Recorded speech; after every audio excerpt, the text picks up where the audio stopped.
Hello, I'm fishing in France. So I'm doing a quick video. This is not going to be a massive video, it's not going to be a long video. French fishing, we're fishing for big fish, so generally we, I don't know, it's not as quick as Mill Farm and all the rest of it. So all I'm going to do is give you a quick tour around the lake that I'm on. There's actually 5 lakes here on this fishery here. I'll give you a quick tour. I've got a zoom camera now, borrowed a camera, HD camera. I'm going to show you all the things and bits and pieces that basically you need to expect if you do come here. I'm going to show you how I've caught and bits and pieces, and show you some other bits and pieces as well. So like I say, it's not going to be a proper blog, but it's basically going to show you not so much how to fish this place, but kind of what to expect and kind of a bit of a show around. So we'll start there, shall we? So this is an 18, I think it's an 18 acre lake. It's not huge because it's split by this kind of spit here. There's an island just in the way. There's a couple of bays. There's one bay this side and one bay the other side. There's a swim. There's a swim over there. There's also one in the corner. There's one here, and then there's a double and a single swim over that side. But this bay you can't actually fish unless you use one of these things to get up there. It's quite a cast. The trees are in the way, so you can't really get up there unless you've got a bait boat. But the lake's Val Dore, pretty nice fishery. There's 5 lakes, quite large lakes, and there's a few little match lakes as well. So there's one of the swims. A few of our pals, we've actually hired this lake out. It's another one of the swims. And then I'll stand up and I'll show you the other swim. There's a swim just over there. So basically, like I said, we've hired the lake out for ourselves. There's actually 8 of us here fishing. It's not going too bad actually, but we'll show you some results and bits and pieces in a minute. Currently Wednesday, we started fishing on Saturday. Turned up here midday. Well, we got here very early and then started fishing midday. So I'll show you some bits and pieces and what to expect and stuff like that. Right, so as you can see, I'm currently fishing 4 rods. I've got some new gear to make sure that I can actually get the fish in. This week, this lake is actually quite weedy. There's basically a strip through here, comes through, goes all the way around, and then all the way in front of this swim there's a lot of weed. That guy is very restricted. He's actually very restricted as to where he can fish. And you can see the weed, the brown weed all the way through. It's basically a metre out from the margin and there's 2 metres worth of it. And as out the front of us there's a lot of thick weed. I'll show you the weed actually, just so you can see. I don't know what kind of weed this is, but the rats basically like to eat it. That's the stuff that I've pulled out earlier on, that was in front of my rods. So maybe you can tell me what that is. Bloody sharp. It's quite soft, it breaks up quite nicely if the fish do get in there. So like I said, I'm fishing 4 rods. I've basically got one out in front of me, just here, just in from the island. Another one out here, another one here, and another one back here. So it's basically a square for my rods. They're all on bottom baits. We tried zigs, we tried bits and pieces. We've only had 1 fish on a zig, but that was in the margin. We've not really got any margins here. So got all bottom baits, and at the moment I'm fishing in the weed. I was fishing a little gravel bar out the front there. It basically goes from there across. There's a nice flat gravel bar. It's 8 foot deep. It comes up to about 7 around here, and then 6, and then it wakes its way up. So that's a nice little spot if you can get out there. But like I say, I use that. I use that to get out there, and I've got a depth finder on there, so it works out quite nicely. But what we found is that the fish actually sift through the weed in the night looking for boilies and bits and pieces. So that's what we've done, and we've been quite successful. I'll show you a few videos in a little while of some big fish that have come out. But we've still got a couple of days left, so we're hoping for a few more big fish as well.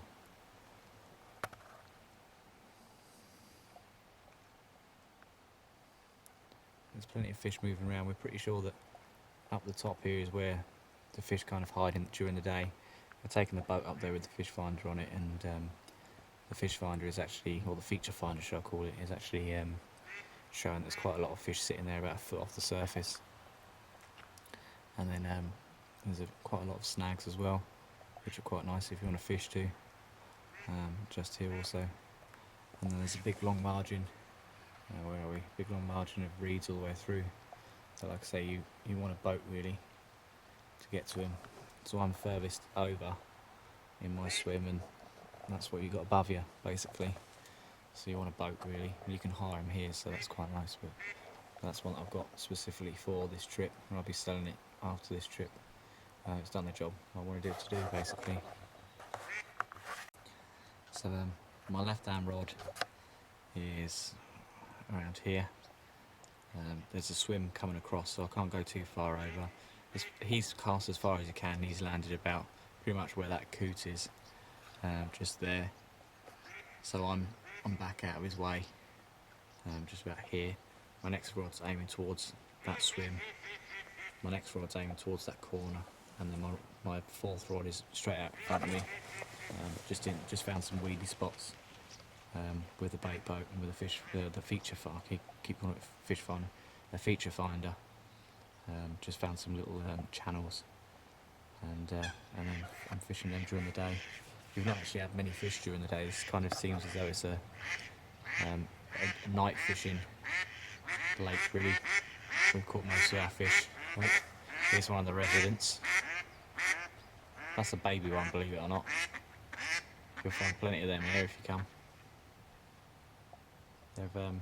They've put the rubbish and bits and pieces in wooden boxes, but these guys seem to just eat the boilies, which is a bit of a shame, but they seem pretty well behaved. There you go. Doesn't take much to scare them off. These buggers quack all night long. They seem to talk to each other on the lake, but they are cute, so we'll let them get away with it.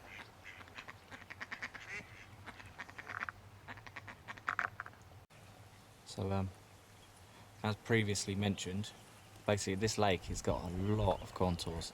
I'll pop up a photo now so you can see the contours of what they've wanted to admit that they've got on the lake, and then I'll actually explain what they've actually got. So if I'll show you the photo now.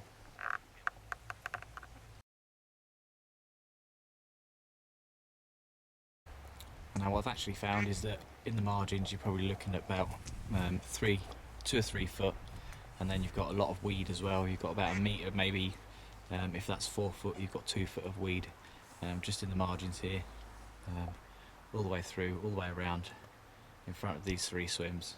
You've got a lot of weed.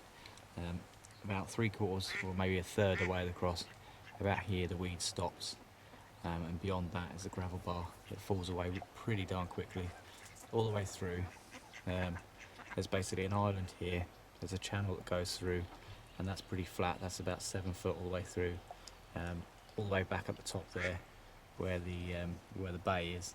There's not much lumps and bumps or contours up there, but there are a lot of plateaus and bits and pieces here. Hell of a lot of plateaus and bits and pieces. But like I say, the channels of weed are probably where you want to look at fishing, because they seem to be getting the most fish for us so far.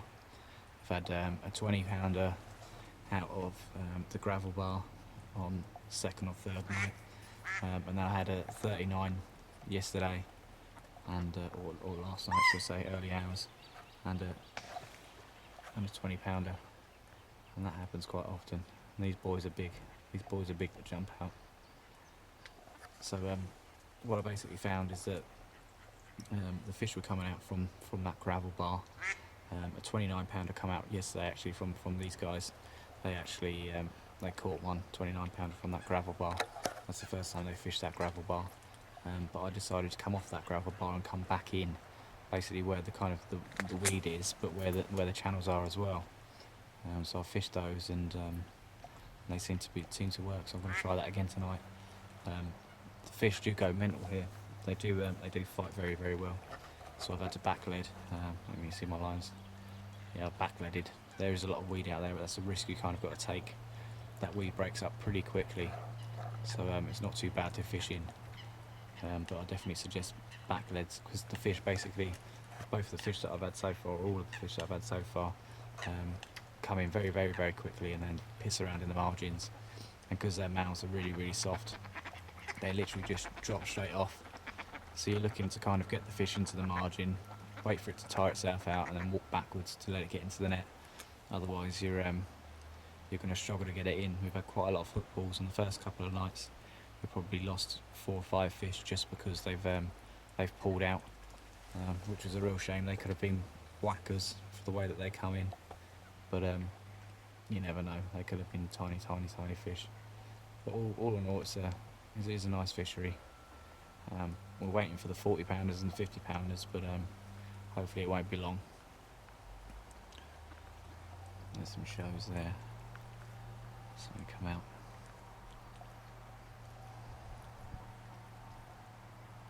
But that's it for now, and I'll probably do another clip later on to show you the boat going out and show you a few features and bits and pieces. I'll show you a couple of rigs and stuff like that caught me the big fish. So yeah, that'll be it for now, and I'll film again later on.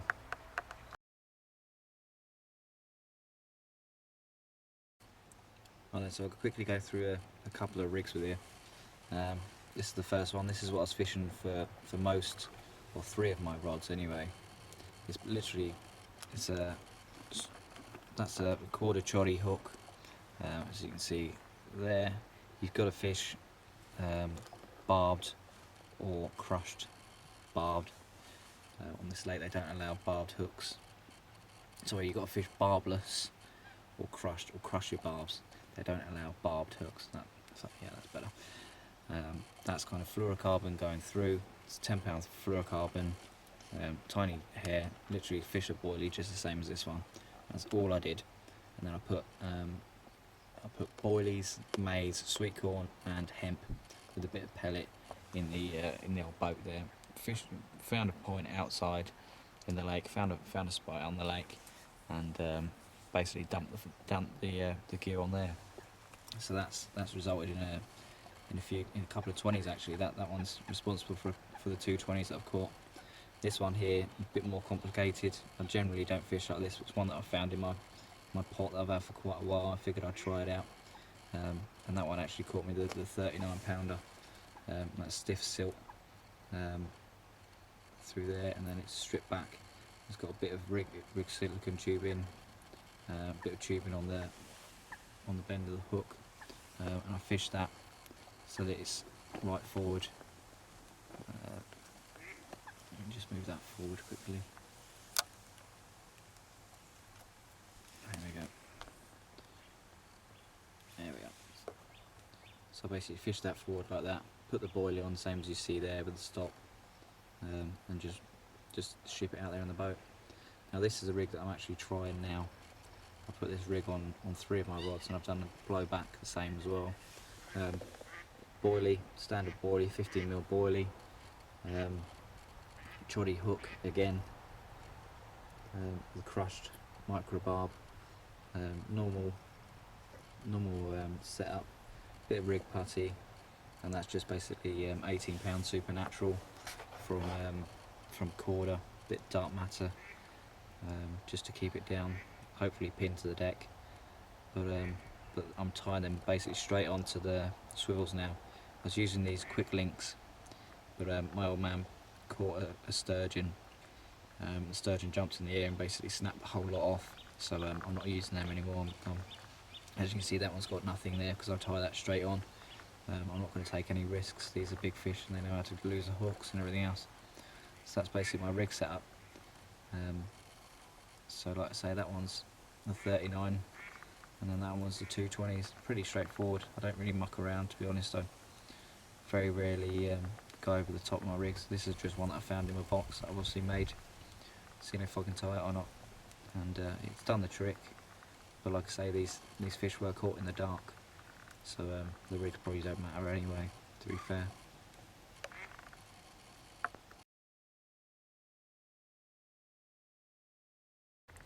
So as I explained the other day in the last video,